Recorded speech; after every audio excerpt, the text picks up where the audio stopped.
Assalamu alaikum. Dear viewers, please like, comment and subscribe our channel and help us build a better channel. My today's discussion is regarding President Erdogan and President Biden's recent meeting at NATO summit.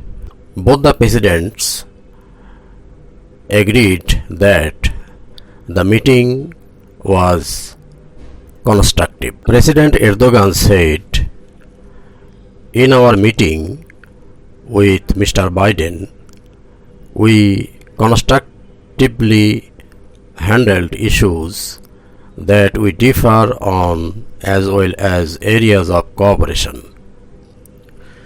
We agreed to keep Turkey-US dialogue channels open, just like how strategic partners and allies do."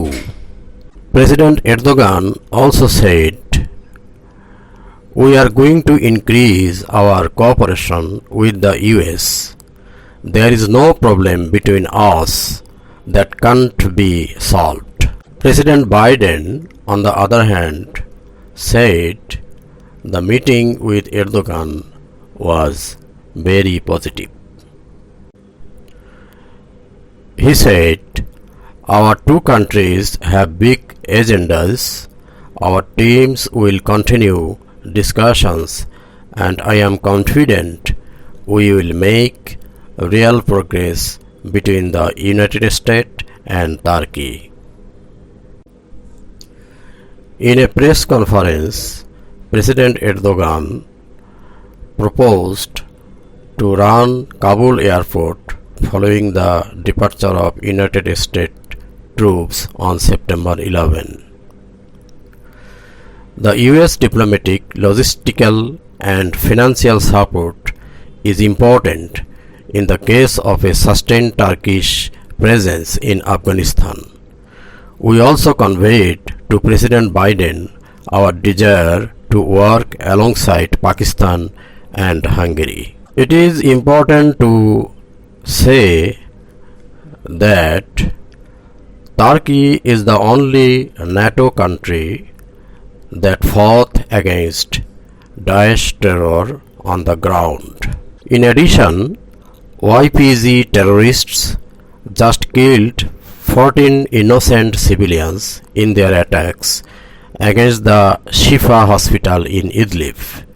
This should tell a story about the nature of PKK YPG terrorists too. President Erdogan also said, "Our expectation is that our allies cut their support to those terrorists."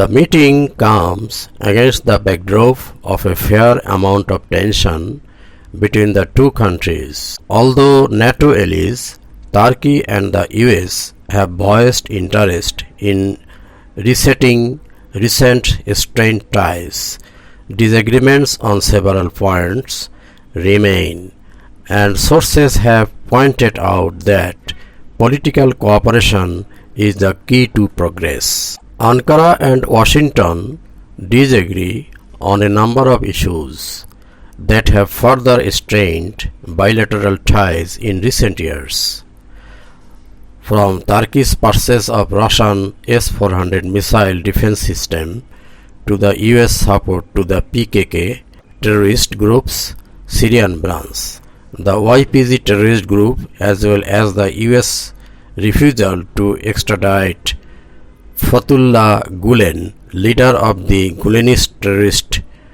group FETO, and some other legal matters. The two NATO allies also have differing views on some regional issues, such as the Nagorno-Karabakh conflict as well as Ankara's hydrocarbon exploration activities in the Eastern Mediterranean. On the other hand, the two leaders are expected to discuss potential cooperation areas and opportunities in regional issues, especially in Libya, Afghanistan, and northwestern Syria. There are areas of common ground including efforts to reach a political solution in Libya, opposition to the Bashar Assad regime in Syria. The two countries can also play a major role in the construction of Libya, while both defend the continuation of cross-border aid to northwestern Syria despite Russian opposition. President Erdogan also said, "From Syria to Libya, and from fighting against terrorism to energy, and from trade to investments, we have serious potential for cooperation with the United States." It is remarkable that President Recep Tayyip Erdogan met with US President Joe Biden for the first time since his election as US President. It is also important to remember that this is the fourth US President Erdogan has engaged with as head of government or state. Erdogan's position on relations have been very consistent. However, he has faced the significant challenge of navigating the constantly shifting and an increasing unpredictable US foreign policy. Many observers have criticized US foreign policy for not paying enough attention to the diplomatic resolution of disputes and disagreements. US presidents over the course of the last 20 years have preferred to opt for military responses or economic sanctions. We are looking forward for a good and constructive relation between United States and Turkey. Thank you.